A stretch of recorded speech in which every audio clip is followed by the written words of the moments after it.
देखिए प्यारे बच्चों, हम लोगों के सामने एटॉमिक स्ट्रक्चर में आज एक टॉपिक स्टार्ट किया है हम लोगों ने। वो टॉपिक है मेरा प्यारा बच्चा dual nature of matter and Heisenberg uncertainty principle. अच्छा टॉपिक है, दोनों टॉपिक आपको समझने में आसान लगेंगे, कोई कठिन नहीं है, बस चीज़ों को थोड़ा ध्यान से समझिएगा। दोनों टॉपिक में से आज हम लोग जो सबसे पहला टॉपिक पढ़ा रहे हैं उसमें से वो है डुअल नेचर ऑफ मैटर। तो चलिए समझने की कोशिश करते हैं कि डुअल नेचर ऑफ मैटर का क्या मतलब है।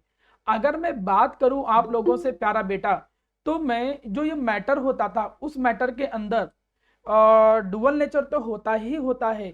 इसके साथ साथ मैंने आप लोगों को एक बार और डुअल नेचर पढ़ाया था, वो इलेक्ट्रोमैग्नेटिक रेडिएशंस में पढ़ाया था। वहां मैंने सिखाया था कि जितने भी ईएमआर होते हैं, जो नए बच्चे हैं जिन लोगों ने पुरानी क्लास नहीं की है, मैं उनको बता दूं कि ईएमआर का मतलब होता है रेडिएशंस जिनको प्रोपगेट करने के लिए मीडियम की जरूरत नहीं होती, जैसे लाइट। तो वहां पर हमने लाइट के डुअल नेचर की बात की थी, डुअल नेचर की हिस्ट्री पूरी बताई थी, कैसे डुअल नेचर बना का क्या कहानी थी। यहां पर डुअल नेचर मतलब वो ये कहता है कि केवल लाइट के अंदर ही डुअल नेचर नहीं है। वहां पर लाइट के अंदर डुअल नेचर में कौन कौन से दो नेचर आ रहे थे, उम्मीद है किसी को पता होगा। चलिए मैं याद भी दिला देता हूं। वहां पर डुअल नेचर जो हो रहा था, उस डुअल नेचर में एक आ रहा था जिसे हम लोग बोल रहे थे पार्टिकल नेचर, और एक आ रहा था जिसे हम लोग बोल रहे थे किस नाम से, वेव नेचर। ठीक, हाँ बिल्कुल सही। अच्छा, particle nature and wave nature की जब मैं बात करता हूं तो वहां पर यह बोला गया कि जितने भी रेडिएशंस होते थे वो छोटे छोटे पार्टिकल से मिलके बनते हैं और वो वेव से मिलके बनते हैं, या वेव नेचर भी उनके अंदर होता है। वही सेम कहानी यहां पर भी बोला गया। क्या बोला गया कि आप अपने सराउंडिंग में जो भी मैटर देखते हो, sir what is matter, matter is anything which having the mass and occupy space. Surrounding में जो कुछ भी देख लो, कॉपी किताब कलम डस्टर मकान बेड कुछ भी, सब कुछ जो होता है उसके अंदर डुअल बिहेवियर होगा। डुअल बिहेवियर का मतलब उसके अंदर वेव नेचर भी होगा और वो पार्टिकल नेचर भी होगा। आप कहोगे सर हमें पार्टिकल नेचर तो थोड़ा समझ में आ रहा है, आप हमको आज ये समझाओ कि ये एक मगर मैटर है और ये मैटर पार्टिकल से मिलकर बना है, ये छोटे छोटे पार्टिकल से कंसिस्ट हुआ है या उसके कॉम्बिनेशन से बना है, तो ये चीज तो थोड़ा हमको समझ में आ रही है, ऐसा आइडिया लगभग लगभग समझ में आ रहा है। लेकिन इसके अंदर वेव नेचर है ये नहीं समझ में आ रहा है, क्योंकि अगर वेव नेचर होता तो मतलब वेव की तरीके से चलता। मैटर के अंदर तो वेव नेचर नहीं देखने को मिलता है। अगर ऐसा होता तो हम जिस टेबल पे पढ़ रहे हैं वो टेबल भी वेव की तरीके से चल रही होती। वेव नेचर का यही तो मतलब निकल के आया कि वो भी वेव की तरीके से प्रोपगेट कर रहा होता। लेकिन हमें दिखता है कि सारी चीजें स्टेशनरी हैं, कोई वेव की तरीके से प्रोपगेशन नहीं होता है, ऐसा तो नहीं हमें दिखता है। तो इस चीज को थोड़ा सा सुधारा जाएगा। क्या सुधारा जाएगा? कहा जाएगा कि डुअल नेचर जो होता है वो हर मैटर के अंदर होता है, होता तो हर मैटर के अंदर है, but it is only applicable to microscopic particle या ऑब्जेक्ट। मतलब जो ऑब्जर्वेबल है, जो अप्लीकेबल है, जो दिखने लायक है, जो जिसका हम कह सकते हैं सिग्निफिकेंस है, वो केवल माइक्रोस्कोपिक पार्टिकल के अंदर ही होगा। ऐसा नहीं है कि मैटर के अंदर कोई भी तुम अपने सराउंडिंग में कोई भी चीज देख रहे हो उसके अंदर वेव नेचर नहीं है, सबके अंदर वेव नेचर है। लेकिन वो वेव नेचर ऑब्जर्वेबल कंडीशन में आना, या उसके सिग्निफिकेंस की बात करूं, या वो अप्लीकेबल कॉन्सेप्ट लग पाए वेव नेचर का, वो केवल माइक्रोस्कोपिक पे ही अप्लाई हो पाता है। माइक्रोस्कोपिक का मतलब जो आंखों से ना दिख पाए, 10⁻⁻⁶। माइक्रो का मतलब होता है 10⁻⁻⁶, बहुत स्मॉल, जैसे electron proton neutron atomic level. तो एटॉमिक लेवल पे माइक्रोस्कोपिक पार्टिकल जो होते हैं उन पे ये डुअल बिहेवियर बहुत अच्छे से काम करता है, होता सब में है। तो पहली बात, ये डुअल बिहेवियर ऑफ मैटर का मतलब क्या हुआ, पहले ये समझने वाली बात है। डुअल बिहेवियर ऑफ मैटर का मतलब, डी ब्रॉगली एक साइंटिस्ट थे, डी ब्रॉगली ने ये कॉन्सेप्ट दिया था। कोई पूछे कि डुअल बिहेवियर ऑफ मैटर किसने दिया, तो आप कहोगे कि जो डुअल बिहेवियर ऑफ मैटर जो था वो डी ब्रॉगली ने दिया था। डी ब्रॉगली साइंटिस्ट का नाम था, इन्होंने क्या दिया था, डुअल बिहेवियर ऑफ मैटर का कॉन्सेप्ट दिया था। ओके, अब जब इन्होंने डुअल बिहेवियर का कॉन्सेप्ट दिया तो हमको पता चल गया कि हर मैटर के अंदर दोनों नेचर होते हैं। लेकिन फिर सर आपने ये समझाया कि केवल माइक्रोस्कोपिक पे ही होता है, केवल माइक्रो पे नहीं होता है, तो क्यों? तो अगर मैं उसको स्टेटमेंट की भाषा में बोलूं तो देखो स्टेटमेंट लिखा है कि मैक्रोस्कोपिक जो होते हैं उनके अंदर भी वेव नेचर होता है, लेकिन ये टू स्मॉल, ये इतना स्मॉल होता है, ये इतना स्मॉल होता है कि वो ऑब्जर्वेबल ही नहीं होता है। मैं इसको थोड़ा प्रूफ करके भी दिखाने की कोशिश करता हूं जिससे समझ में आ जाए। उसके लिए पहले हम उसके फॉर्मूले पे आते हैं, तब मैं इस चीज को प्रूव भी करूंगा। मैं इस चीज को प्रूफ करूंगा कि माइक्रो पे ऑब्जर्वेबल है, मैक्रो पे क्यों नहीं दिखता है, अगर है वेव नेचर तो दिखता क्यों नहीं माइक्रो पे, तो इस चीज पे भी हम आएंगे। फिर यहां पर डी ब्रॉगली जो साइंटिस्ट थे, इन्होंने क्या किया, इन्होंने एक मैथमेटिकल एक्सप्रेशन दिया। इन्होंने कहा कि जितने भी मैटर होते हैं, ध्यान दीजिएगा सभी लोग, इन्होंने कहा कि जितने भी मैटर होते हैं इनके अंदर भी वेव होती है या वेव नेचर होता है। उसको उन्होंने एक नाम दिया, that is known as matter wave. अब दो तरीके की वेव हो गई, एक ईएमआर और एक मैटर वेव। मैं दोनों में अगर छोटा छोटा अंतर बोलूं तो ईएमआर लाइट की स्पीड से चलता था, बात नंबर एक। मैटर वेव लाइट की स्पीड से नहीं चलता है। ऐसे कई सारे अंतर आपको डिफरेंस देखने को मिलेंगे। ईएमआर के अंदर electric field, magnetic field component होते हैं, मैटर वेव के अंदर ऐसे कंपोनेंट नहीं होते हैं। मतलब हर मैटर के साथ, मैं अगर इस पेंटैप की बात करूं तो इसके अंदर भी क्या होगा मेरा प्यारा बच्चा, वेव नेचर होगा। पार्टिकल नेचर तो है ही, प्लस वेव नेचर इसके अंदर भी है, लेकिन बहुत कम है इसलिए दिख नहीं रहा है। और मैटर के साथ, इस मैटर के साथ जो वेव एसोसिएटेड है उसको मैटर वेव बोलेंगे। डी ब्रॉगली ने कहा कि जो भी मैटर के साथ वेव एसोसिएट होती है, मींस बोले तो मैटर वेव, हम अगर उसकी वेवलेंथ को कैलकुलेट करना चाहें तो वेवलेंथ को कैलकुलेट करने के लिए एक फॉर्मूला उन्होंने दिया। फॉर्मूला क्या दिया, उन्होंने कहा कि जो वेवलेंथ एसोसिएटेड होगी उसको लैम्डा बोला। लैम्डा का मतलब डी ब्रॉगली वेवलेंथ। फॉर्मूला क्या दिया, लैम्डा बराबर, उन्होंने फॉर्मूला दिया h/p। सर यहां पर p क्या हो गया, p का मतलब होता है मोमेंटम, शायद कभी पढ़ा हो आपने, इसको हम कहते हैं linear momentum. Momentum, mass into velocity पढ़ा होगा आपने, तो ये हो गया लीनियर मोमेंटम, पहली बात नंबर एक। अब अगर हम यहां पर, चूंकि मोमेंटम का फॉर्मूला फिजिक्स में पढ़ाया जाता है कि वो मास इनटू वेलोसिटी होता है, तो मैं इस फॉर्मूले को ओपन भी कर सकता हूं। यहाँ पे m क्या है, m मास हो जाएगा। किसका मास हो जाएगा, मास ऑफ द मैटर, चाहे वो इलेक्ट्रॉन हो, प्रोटॉन हो, कुछ भी हो, उसका मास हो जाएगा। v यहाँ पर क्या हो जाएगा, v वेलोसिटी हो जाएगा उस मैटर की, वो जो वेव है उसकी वेलोसिटी हो जाएगी, वेलोसिटी ऑफ मैटर वेव। अगर माना कोई मैटर वेव की वेलोसिटी पूछे तो मतलब यही फॉर्मूला लगाना पड़ेगा, लैम्डा इक्वल टू h/mv। देखिए सारे फॉर्मूले एक दूसरे के साथ रिलेट कर रहे हैं, ये आपकी जरूरत के अकॉर्डिंग आपको जो फॉर्मूला लगे वो यूज करना पड़ेगा। यहीं पे लैम्डा इक्वल टू h/√2mk, आप ये फॉर्मूला भी लगा सकते हो। m तो वही मास हो गया, यहां पर सर k क्या हो गया, तो k यहां पर क्या हो जाएगा, काइनेटिक एनर्जी। मैं भी फॉर्मूले प्रूव करके भी दिखाऊंगा, आप परेशान मत हो, कहां से आए ये भी बताऊंगा। इसी में अगर मैं चार्ज की बात करूं, कोई चार्ज, ध्यान दीजिएगा, अगर कोई भी चार्ज किसी पोटेंशियल डिफरेंस में रखा हो तो वो भी वेव की तरीके से प्रोपगेट करता है। उसके लिए भी एक फॉर्मूला दिया गया, lambda equal to √2m/m²v। q का मतलब चार्ज और v यहां पर क्या हो गया, पोटेंशियल डिफरेंस। q यहां पर क्या हो गया, चार्ज, और v यहां पर अब बड़ा वाला जो v है वो क्या हो गया, यहां पर पोटेंशियल डिफरेंस। अब देखो ये सामने, तुम्हारे सामने फॉर्मूले सारे के सारे मैंने लिख दिए हैं। अब यहां पर एक बात समझिए सारे बच्चों, फॉर्मूला कौन सा यूज होगा वो न्यूमेरिकल पे डिपेंड करेगा। सारे के सारे जो फॉर्मूले हैं वो किसके इक्विवेलेंट निकल के आ रहे हैं, लैम्डा के, मतलब किसके इक्विवेलेंट निकल के आ रहे हैं, डी ब्रॉगली वेवलेंथ के। माना कोई न्यूमेरिकल ऐसा आ जाए जिसमें मोमेंटम दिया हो, डी ब्रॉगली वेवलेंथ पूछे, लैम्डा इक्वल टू h/p लगाओगे। वेलोसिटी की बात करें तो लैम्डा इक्वल टू h/mv लगाओगे। काइनेटिक एनर्जी की बात करें, मैं आज कराऊंगा भी क्वेश्चन, परेशान मत हो, तो आपको लैम्डा इक्वल टू h/√2mk लगाना पड़ेगा। चार्ज और पोटेंशियल की बात करें, जो कि नहीं बात करता है, ये आपके बोर्ड में नहीं है तो उसकी बात ही नहीं करेगा। तो ये सब डी ब्रॉगली वेवलेंथ के कुछ फॉर्मूले हैं। अब पहली बात, सर ये फॉर्मूला बना कहां से होगा, तो फॉर्मूला कहां से बना होगा इस चीज को भी थोड़ा समझ लीजिए। आप लोगों को पता है कि एनर्जी का एक फॉर्मूला E इक्वल टू क्या होता है, mc²। इसको आप लोग जानते हो, इक्वेशन नंबर 1, इसको हम अल्बर्ट आइंस्टीन, इसे हम आइंस्टीन इक्वेशन भी कहते हैं, इसे हम आइंस्टीन रिलेटिविटी वाली इक्वेशन। हाँ बिल्कुल सही, बिल्कुल सही। तो E इक्वल टू mc², हमको पता है कि एनर्जी जो होती है वो m और c² के प्रोपोर्शनल होता है। यहीं पे एक प्लैंक कांस्टेंट था, जब आपने वो पढ़ा था ना कि पार्टिकल नेचर ईएमआर के अंदर, इलेक्ट्रोमैग्नेटिक रेडिएशन के अंदर, तो वहां पर एक फॉर्मूला पढ़ा था E equal to hc divided by lambda, ये भी फॉर्मूला पढ़ा था। ये क्या था, प्लैंक की इक्वेशन थी। मैक्स प्लैंक इक्वेशन, इसको हम लोग बोलते हैं प्लैंक इक्वेशन। डेरिवेशन आपसे नहीं पूछेगा, लेकिन तब भी आपको थोड़ा पता होना चाहिए कि कैसे आया। दोनों एनर्जी के फॉर्मूले को एक दूसरे के इक्वल रख दिया गया। चलिए रख देते हैं। mc² इक्वल टू क्या निकला, hc डिवाइडेड बाई लेमडा।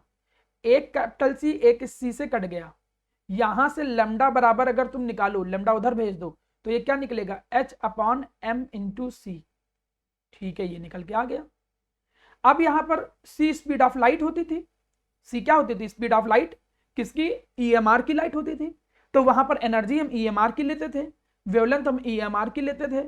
तो डी ब्रॉगली ने उसी को रिलेट किया, कहा जैसे हम EMR में स्पीड ऑफ लाइट लेते हैं तो वेवलेंथ EMR की निकलती है, तो यहां पे हम क्या करेंगे कि हम स्पीड ऑफ मैटर वेव ले लेंगे।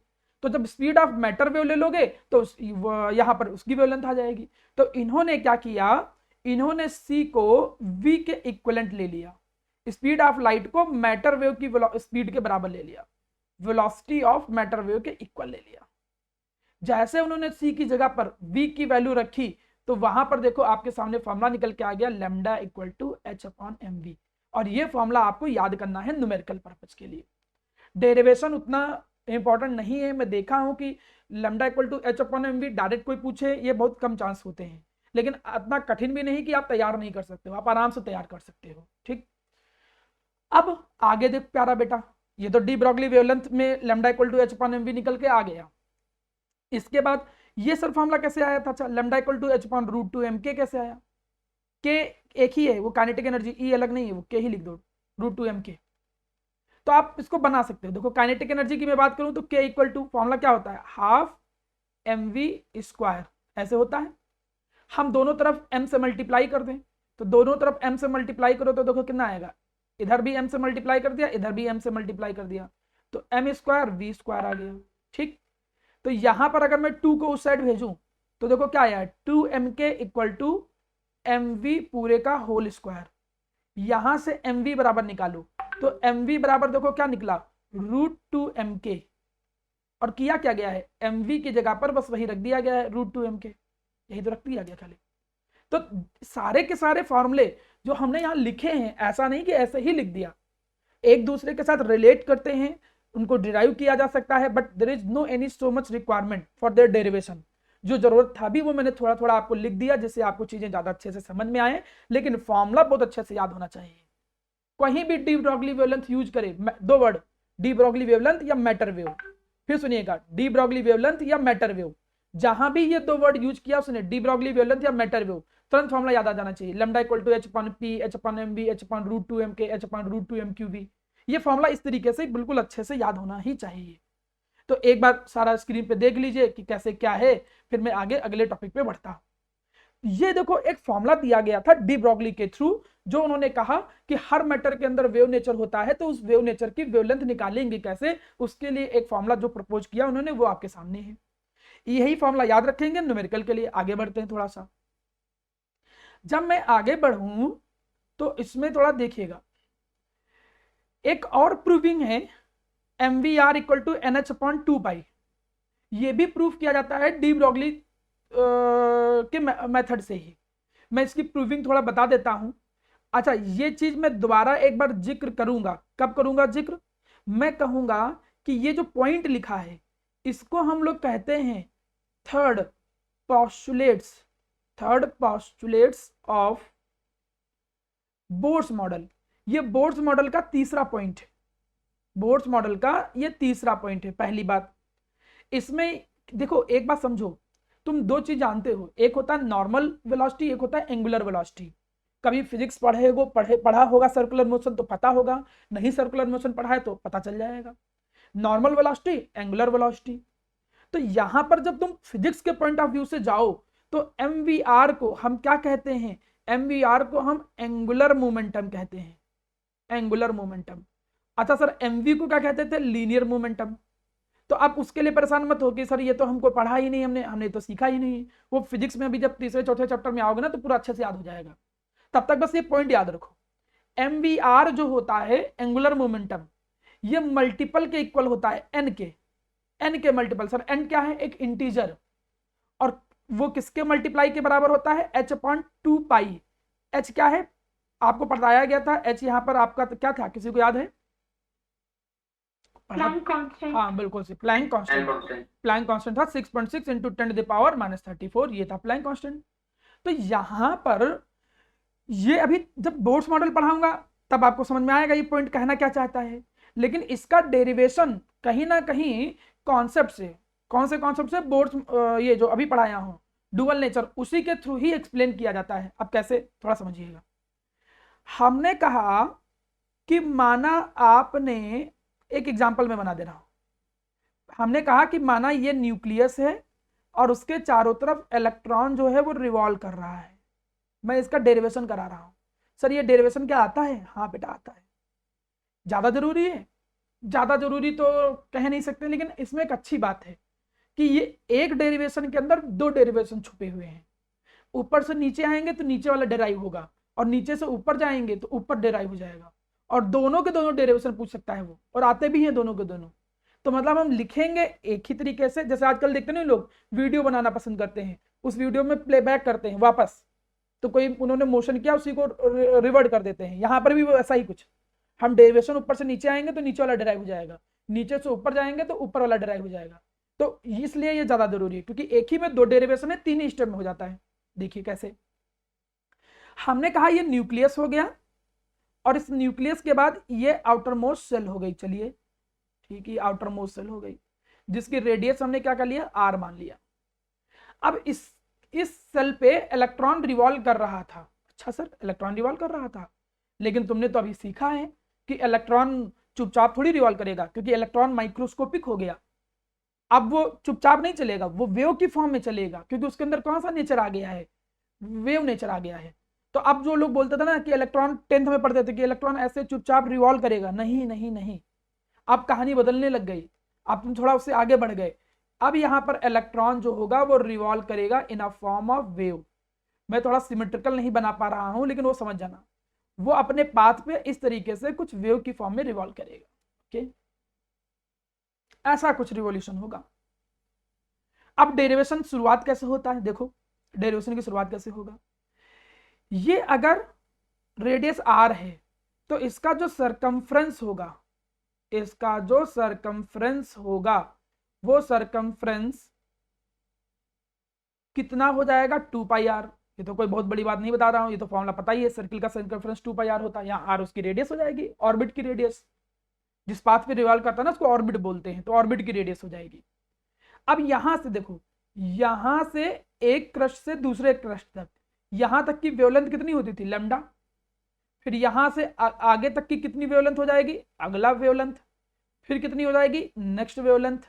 फिर कितनी हो जाएगी, अगली वेवलेंथ। ऐसे कई सारी वेवलेंथ होंगी। अब हमें पता थोड़ी कौन कितनी वेवलेंथ होंगी, हम पहले से नहीं बोल सकते कितनी वेवलेंथ होंगी। सर क्यों नहीं बोल सकते, क्योंकि कौन सा एटम छोटे साइज का है, कौन से बड़े साइज का है। जो बड़े साइज का होगा उसका सरकमफ्रेंस ज्यादा होगा, तो उसमें वेवलेंथ ज्यादा भी हो सकती है। तो हम मान के चल रहे हैं कि एन लैम्डा है, हम मान के चल रहे हैं कि कितनी वेवलेंथ है, ये टोटल एन लैम्डा है, एन कोई इंटीजर होगा। ये एक एजम्पशन माना गया कि भैया पूरी की पूरी सरकमफ्रेंस जो होती है वो किसके बराबर होती है, एन लैम्डा के बराबर। तो आपने देखा कि जो 2πr होगा वो किसके बराबर निकल आएगा, एन लैम्डा के बराबर निकल आएगा। अच्छा फॉर्मूले को थोड़ा सुधार देते हैं, 2πr लैम्डा इक्वल टू, अभी फॉर्मूला पढ़ा तुमने, कौन सा फॉर्मूला पढ़ा, डी ब्रॉगली वेवलेंथ वाला, लैम्डा इक्वल टू क्या होता है, h/mv। अच्छा mv को उधर भेजो और उसको नीचे ले आओ, तो जैसे उसको उधर भेजोगे तो क्या आ जाएगा, mvr इक्वल टू NH/2π। हो गया डिराइव। बस सेंटेंस इतना ही लिखना है। सर लिखेंगे कैसे, 2 नंबर में डेरिवेशन आएगा, क्या हमको ज्यादा लैंग्वेज लिखनी पड़ेगी? हाँ बोलो स्मिता। बेटा बोलो, आपकी वॉइस नहीं आ रही बेटा।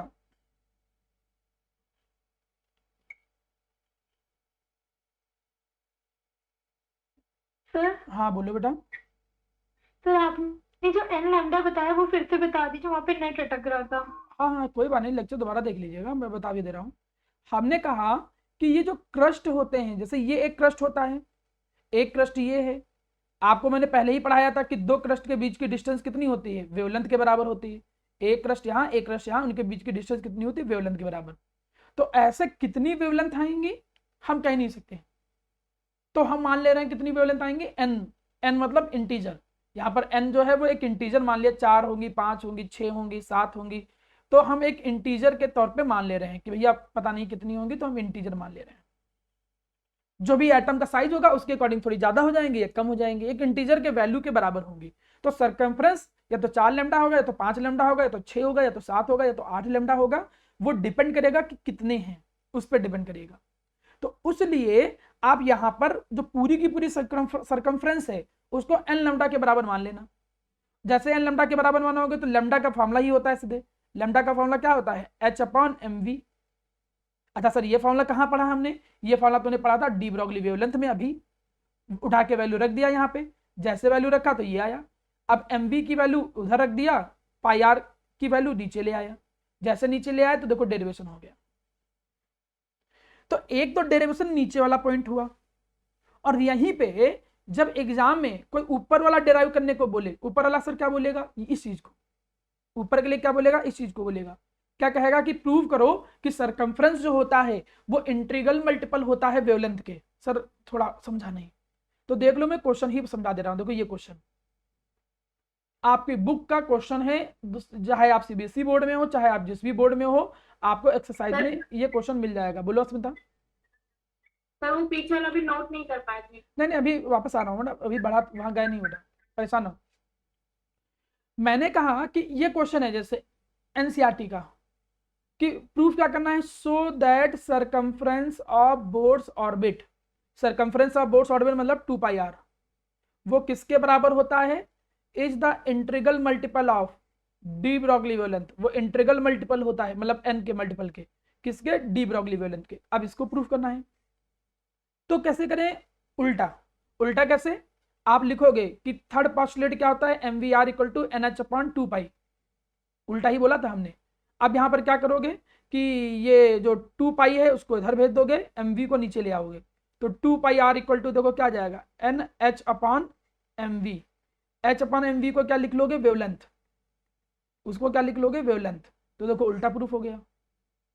हमने क्या कहा? दो तरीके से वो प्रूफ आता है, मैं वापस आ रहा हूं उस पर, जिसको देखना हो देख लीजिए। ये देखो, अगर प्रूविंग करनी है तो पहला प्रूफ ऊपर से नीचे, मतलब फर्स्ट प्रूफ ये हो गया कि आपको प्रूफ करना होगा कि एंगुलर मोमेंटम इंटीग्रल मल्टीपल होता है h/2π के। ये है क्या चीज सर? वो आगे चल के पढ़ोगे बोर्ड्स मॉडल में, लेकिन बस प्रूफ कैसे किया गया उस पर ध्यान दो। दूसरा प्रूफ ये है कि जो सरकमफ्रेंस होता है वो इंटीग्रल मल्टीपल ऑफ वेवलेंथ के होता है, डी ब्रॉगली वेवलेंथ के। तो दो फॉर्मूले हैं, नीचे वाला प्रूफ करने का है ऊपर से नीचे आओ, नीचे वाला बोल ऊपर वाला बोले तो नीचे से ऊपर जाओ, आराम से प्रूफ हो जाएगा, कोई खास परेशानी नहीं होगी, बिल्कुल आराम से समझ में आ जाएगा। हमने पढ़ा क्या? थोड़ा ध्यान दो। हमने आपको यह सिखाया कि जितने भी मैटर होते हैं, मैटर का मतलब सराउंडिंग में जो कुछ भी देखते हो आप, सराउंडिंग में माना पेन, किताब, कलम, जो कुछ भी देखते हो, वॉट जो कुछ भी आप अपने सराउंडिंग में देखते हो, वो सबके सब क्या होते हैं? मैटर होते हैं। और उन मैटर के साथ एक वेव एसोसिएटेड होती है, उस वेव को हम नाम देते हैं मैटर वेव। और उस मैटर वेव की वेवलेंथ अगर तुम्हें निकालना है तो वेवलेंथ निकालने का फॉर्मूला दिया डी ब्रॉगली ने। क्या फॉर्मूला दिया? Lambda equal to h/p h/mv h/√2mk।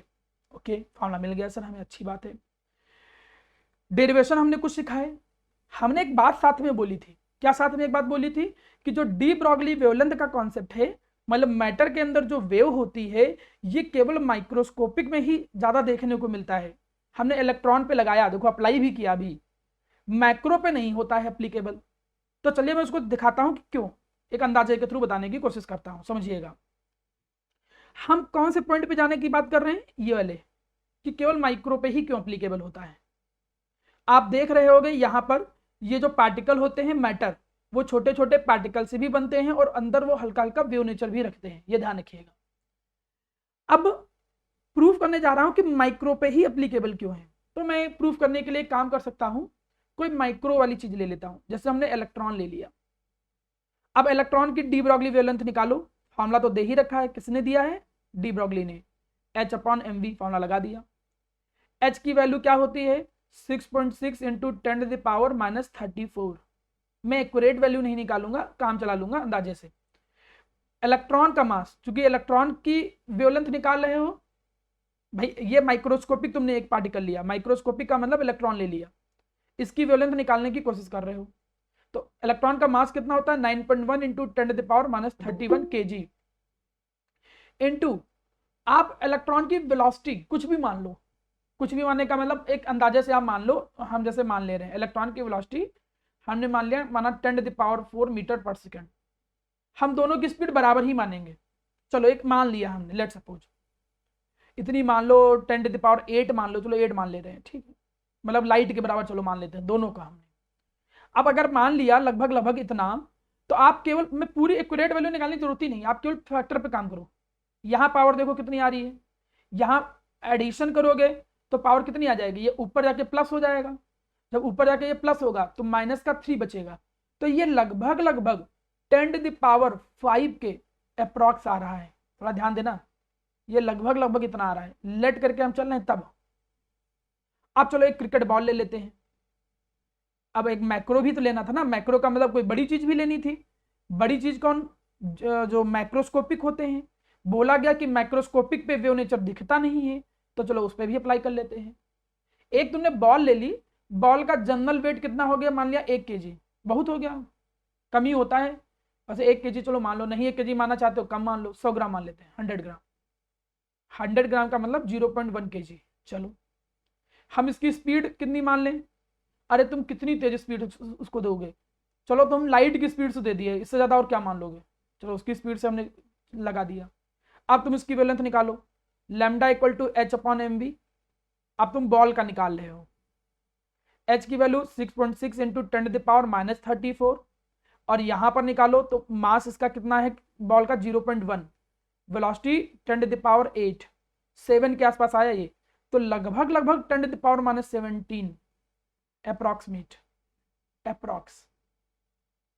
अब दोनों की वैल्यू को देखो, अच्छा इसमें पावर एक तो प्लस आ रही है, एक तो पावर प्लस आ रही है, वेलोसिटी तुम थोड़ी कम भी मानते तब भी पावर उतनी निगेटिव ना आती। यहां पावर देखो मैट इसके साथ, किसके साथ, बॉल वाले केस में कितनी आ रही, -27। -27 का मतलब जब तुम बहुत बाउंड्री कंडीशन ले लिए हो, नहीं तो वेवलेंथ इससे भी कम आएगी। -27 का मतलब बहुत होता है, -3 का मतलब √1 अपॉन करके, मतलब वेवलेंथ तुम खुद देख लो दोनों की कंपेयर करके, मैक्रो में इतनी कम वेवलेंथ होती है कि पता ही नहीं चलता है।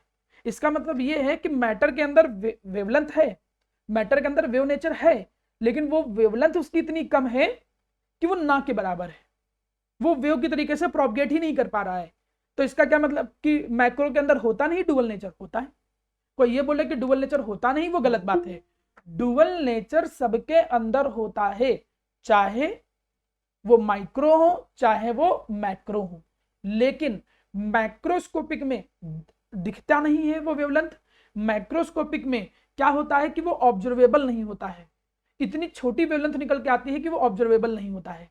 हमने आपको जो पहला टॉपिक आज का था हमारा डुअल बिहेवियर, उसका पूरा नॉलेज और पूरा कॉन्सेप्ट दिया।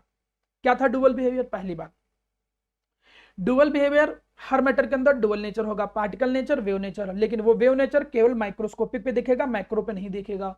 डी ब्रॉगली ने कॉन्सेप्ट दिया, डी ब्रॉगली ने मैटर के साथ जो वेव एसोसिएटेड थी उसकी वेवलेंथ निकालने के लिए फॉर्मूला दिया।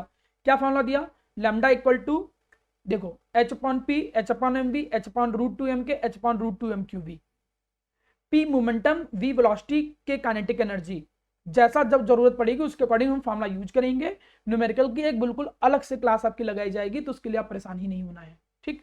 कौन कौन से फॉर्मूले होते हैं बस ये ध्यान दो। उसी से जुड़े हमने 2 डेरिवेशन भी करा दिए। चलिए थोड़ा आगे बढ़ते हैं। अब एक नया टॉपिक आया है, इस नए टॉपिक को थोड़ा ध्यान दो, ये भी इंटरेस्टिंग है, अच्छा है, छोटा सा टॉपिक है, समझ में आ जाएगा। कह रहा है हैजनबर्ग अनसर्टेनिटी प्रिंसिपल, काफी अच्छे साइंटिस्ट थे, नाम इनका भी बहुत अच्छा खासा था, ठीक है, नाम है इसका Heisenberg uncertainty principle. Okay, Heisenberg uncertainty principle. Heisenberg जो थे वो एक साइंटिस्ट थे, इन्होंने क्या किया, एक प्रिंसिपल दिया। क्या प्रिंसिपल दिया जी, समझो। अनसर्टेनिटी का मतलब जो अप्रोक्सीमेशन होता है, जो एरर होता है, ठीक, इन्होंने एक बात बोली, कहा इट इज इम्पॉसिबल, इन्होंने कहा ये इम्पॉसिबल है। अब इसमें बिना मतलब का डायलॉग बाजी मत कर देना, इम्पॉसिबल का मतलब आई एम पॉसिबल, ये सब कुछ नहीं होता है। इम्पॉसिबल बोल दिया ना मतलब इम्पॉसिबल। इन्होंने कहा कि ये इम्पॉसिबल होता है। क्या इम्पॉसिबल होता है? To determine exact position and momentum of any particle, object या मैटर साइमल्टेनियसली। मतलब तुम पोजीशन और मोमेंटम, मोमेंटम का मतलब मास इनटू वेलोसिटी होता है, मतलब वेलोसिटी भी कह लो तब भी वही चीज है।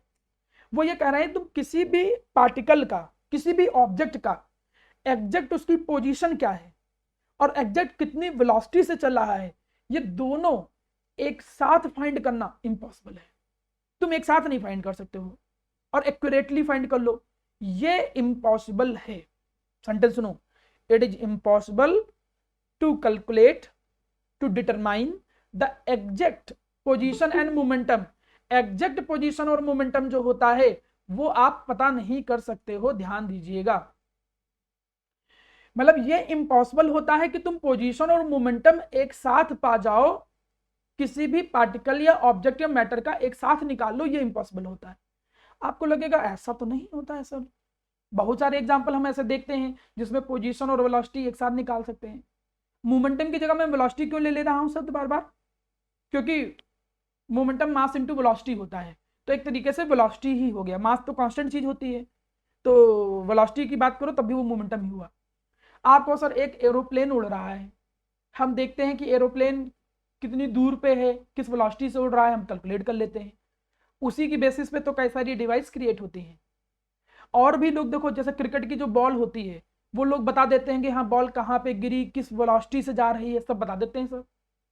तो ये आपका पॉइंट समझ में नहीं आ रहा कि आप कह रहे हो कि पोजीशन और वेलोसिटी एक साथ कैलकुलेट करना और एक्यूरेट कैलकुलेट करना इम्पॉसिबल है। तो हम कहेंगे कि हाइजेनबर्ग ने कहा यही था, बोला उन्होंने यही था, लेकिन फिर उन्होंने इस चीज को मॉडिफाई किया थोड़ा सा। इन्होंने कहा कि हाँ इम्पॉसिबल तो है, लेकिन किसके लिए इम्पॉसिबल है?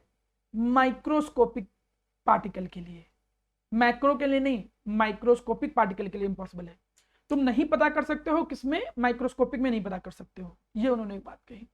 मतलब दोनों एक तरीके से माइक्रोस्कोपिक के लिए ही हो गए, दोनों प्रिंसिपल, इलेक्ट्रॉन इलेक्ट्रॉन जैसे पार्टिकल के लिए। मैक्रो में हम पता कर सकते हैं, बड़ी जो चीजें हैं उनमें वेलोसिटी पोजीशन दोनों एक साथ पता कर सकते हैं। मतलब हाइजेनबर्ग जो है मैक्रो के लिए नहीं है, माइक्रो के लिए है। माइक्रो में नहीं पता कर पाओगे। अब मन में आएगा क्यों भाई माइक्रो में क्यों नहीं पता कर पाएंगे? चलो एक एग्जांपल लेते हैं। देखो हम यहाँ पे एक इलेक्ट्रॉन लिए, थोड़ा ध्यान देना, यहां पर हमने एक इलेक्ट्रॉन लिया, हमें इसकी पोजीशन पता करनी थी, थोड़ा ध्यान दो सुनो, हमें इसकी पोजीशन पता करनी थी, और ये तुम यहां पर ऑब्जर्वर हो, तुम यहां पर मान के चलो ऑब्जर्वर हो, ठीक है, हमने कहा तुम ऑब्जर्वर हो, ठीक है। अब कैसे पता करते हैं हम किसी की पोजीशन पता कैसे करते हैं? जैसे कोई बंदा वहां खड़ा है, तो जो सोर्स से लाइट आती है, लाइट उस पर टकराती है, तुम्हारी आंखों तक आती है। अब तुम्हारे पास कोई माना ग्लास रखा है, कोई भी ग्लास रखा है, कांच का है, कोई भी ग्लास रखा है, तुम्हें उसकी पोजीशन पता कैसे चल पा रही है? जो भी लाइट रूम में है, बिना लाइट के तो देख ही नहीं पाओगे ना, तो जो भी लाइट उससे टकरा रही है, टकराने के बाद तुम्हारी आंखों पर आ रहा है, उससे तुम पोजीशन पता कर रहे हो। तो अगर हम इस इलेक्ट्रॉन की पोजीशन पता करना चाहते, हम ऑब्जर्वर यहां रख दे रहे हैं, चलो ऑब्जर्वर यहां कर दे रहे हैं, ठीक।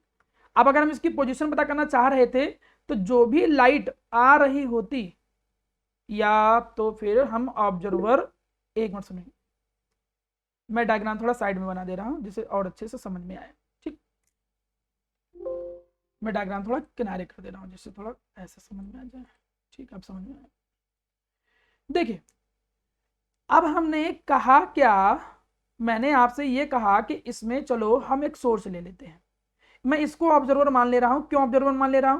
क्योंकि इलेक्ट्रॉनिक लेवल पे बात करो तो माइक्रोस्कोप से तुम थोड़ा देखोगे, और ऑब्जर्व कैसे करोगे? एक लाइट आएगी, वो लाइट टकराएगी इससे आके, तो ये तो इंसिडेंट लाइट हो गई, ये इंसिडेंट लाइट हो गई। माना फोटोन उटान है, तो ये फोटोन आया, इससे टकराया, और टकराने के बाद जब ये माइक्रोस्कोप पे जाता तब तुम उसकी पोजीशन एक्यूरेट पता कर पाते हैं। लेकिन हुआ क्या बेटा? हुआ ये कि जब इसने एनर्जी, ये जो पार्टिकल आया है, लाइट आई है, जो लाइट एनर्जी के पैकेट से बनता है, तो ये आएगा और अपनी एनर्जी दे देगा इसको, ये अपनी एनर्जी क्या करेगा, इसको ट्रांसफर कर देगा।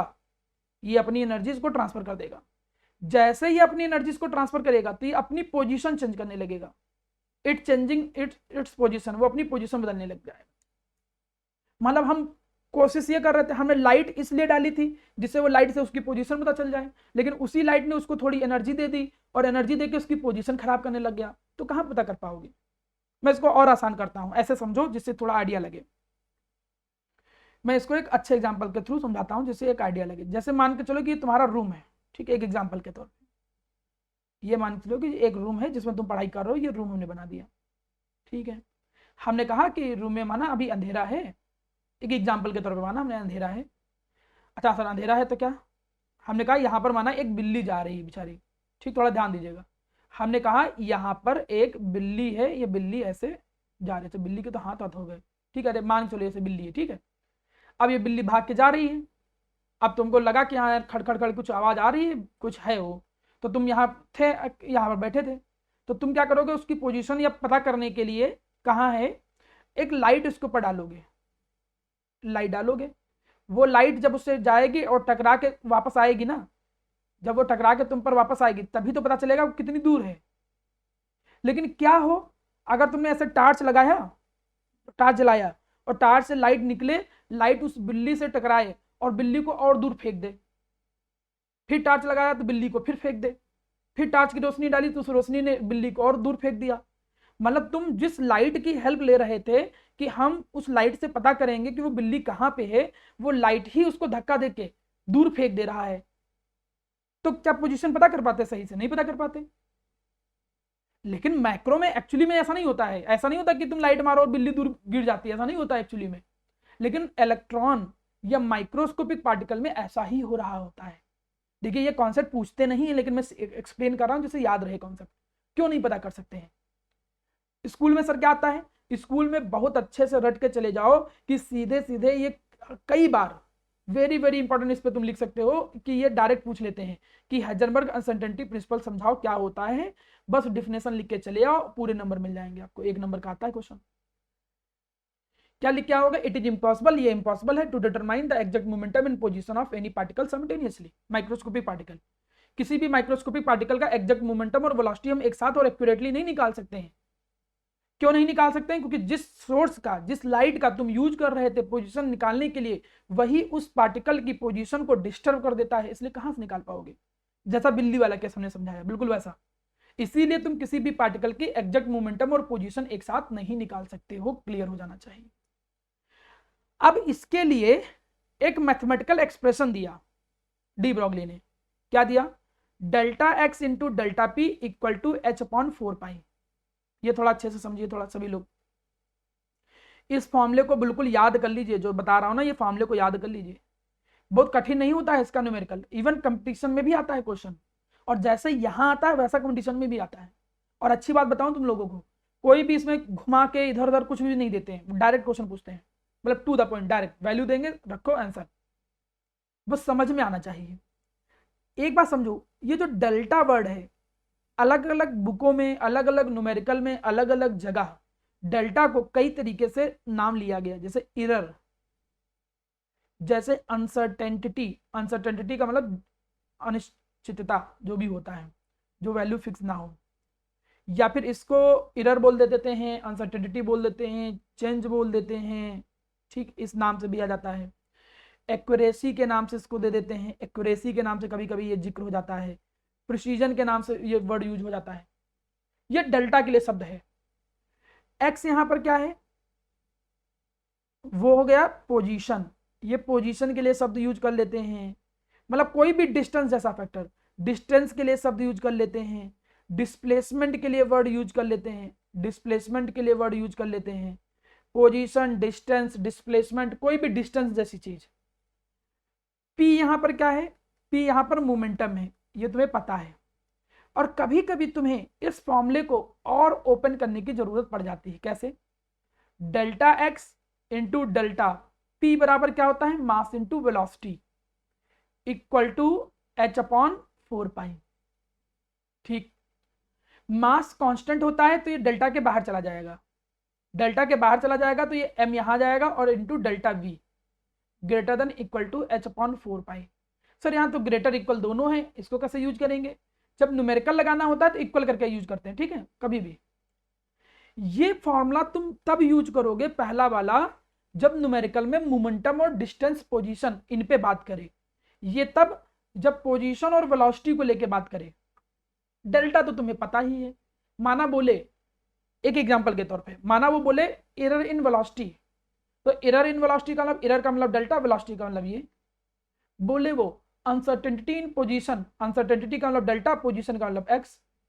माना वो बोले एक्यूरेसी इन डिस्टेंस, तो एक्यूरेसी का मतलब डेल्टा, डिस्टेंस का मतलब एक्स। माना वो बोले कि चेंज इन मोमेंटम, तो चेंज का मतलब डेल्टा, मोमेंटम का मतलब पी। तो न्यूमेरिकल में ये शब्द बोलता है, तो डेल्टा के लिए वो 4 वर्ड यूज करना पसंद करता है, एरर, अनसर्टेनिटी, चेंज या एक्यूरेसी। इन्हीं 4 शब्दों की बेसिस पे ही न्यूमेरिकल बनता है, ये बात याद रखिएगा, भूलिएगा नहीं। ये 4 वर्ड याद रखिएगा, उसी पर न्यूमेरिकल बन जाएगा, आप क्वेश्चन कर ले जाओगे। अब कैसे न्यूमेरिकल बनता है थोड़ा ध्यान दो, समझा रहा हूं न्यूमेरिकल। अस्मिता आप बोल तो रही बेटा, लेकिन वॉइस आपकी आ नहीं रही बच्चा, कुछ प्रॉब्लम है? आप लोगों को आवाज आ रही बेटा? उत्कर्ष आवाज आ रही बेटा? सर हाँ बोलो अस्मिता। सर ये जो सेकंड वाला फॉर्मूला बताया था जिसमें हम्म। Delta into M into delta V वाला था, हाँ हाँ, ये नीचे ब्रैकेट वाला, सर ये किस लिए था, ये किस ये कंडीशन पे? ये तब यूज होता है प्यारा बेटा जब न्यूमेरिकल में वेलोसिटी जैसा वर्ड यूज करे। अब हम न्यूमेरिकल बताने जा रहे हैं, तुरंत अंदाजा लगने लगेगा, सब परेशान ना हो। हम तुरंत न्यूमेरिकल आपको बता रहे हैं हर एक का। देखिए पहला क्वेश्चन, उदित बोल दे रहा हूं, अभी न्यूमेरिकल से क्लियर हो जाएगा, परेशान ना हो उदित। देखो क्वेश्चन कह रहा है what will be the wavelength of a ball. Wavelength पूछ रहा है।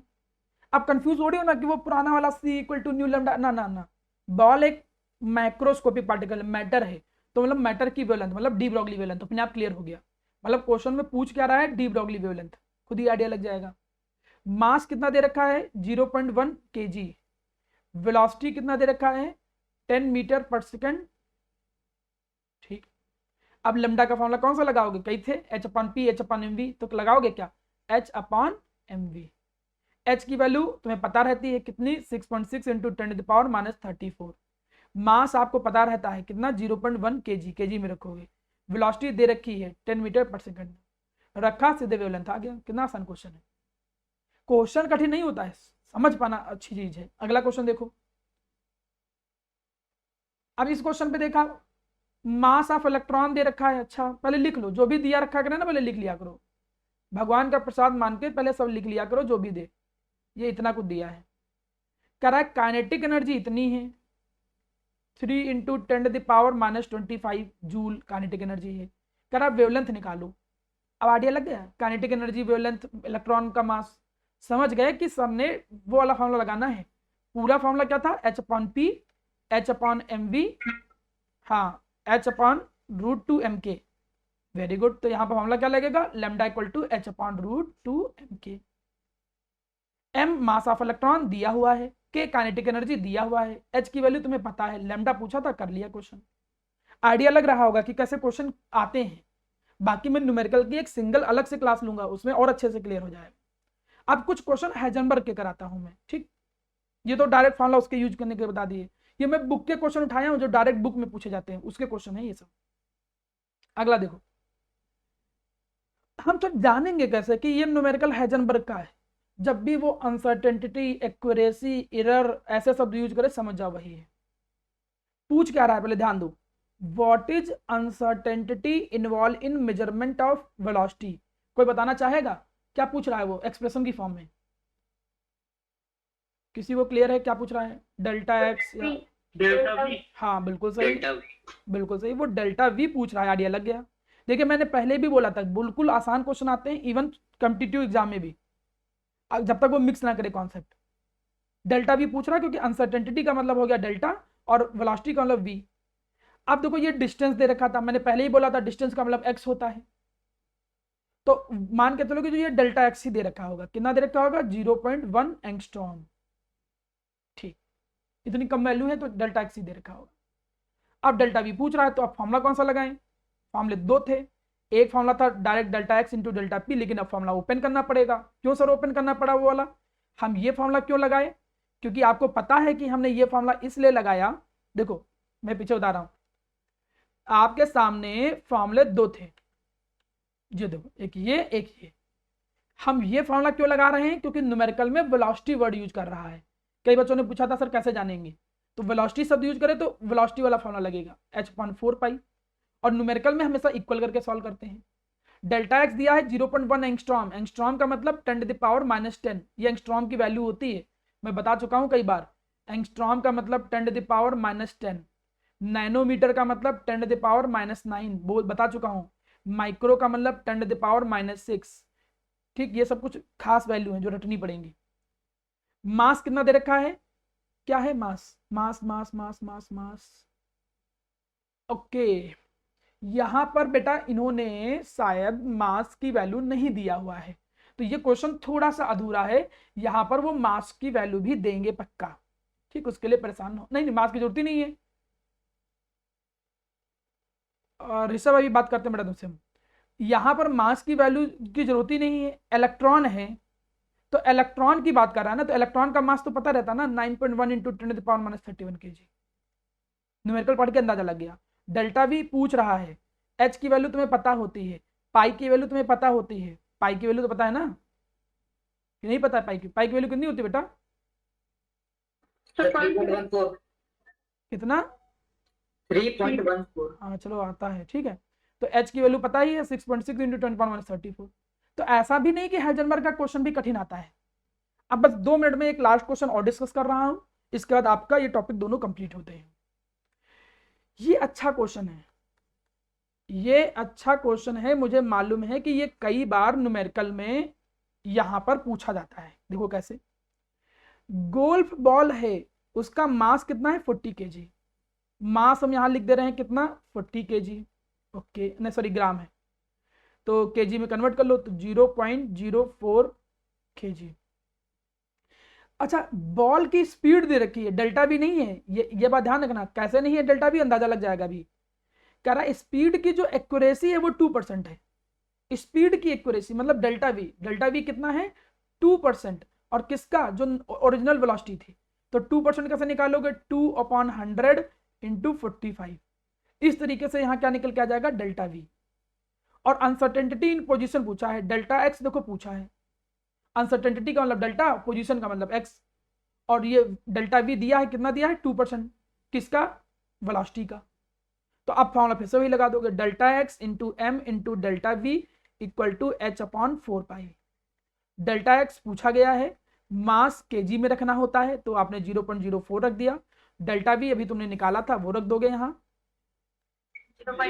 हाँ बिल्कुल 6.6 इंटू 10⁻34 और 4 इंटू पाई की वैल्यू 3.14, सॉल्व कर लिया, डेल्टा एक्स सीधे निकल के आ जाएगा मीटर में। याद रखना डेल्टा एक्स मीटर में लिया जाता है हमेशा, वी मीटर पर सेकंड में लिया जाता है हमेशा, और मास हमेशा केजी में लिया जाएगा। तो जो मैंने दोनों टॉपिक पढ़ाए हैं, दोनों के न्यूमेरिकल बहुत आसान आते हैं, और बच्चे पता नहीं क्यों नहीं पढ़ के जाते हैं कि वो कर ही नहीं पाते हैं। दोनों टॉपिक में बता चुका हूं, अब मैं डाउट की बारी आपकी आती है, एक बार देख लो पहले सारे टॉपिक, फिर मैं आगे बढ़ता हूं।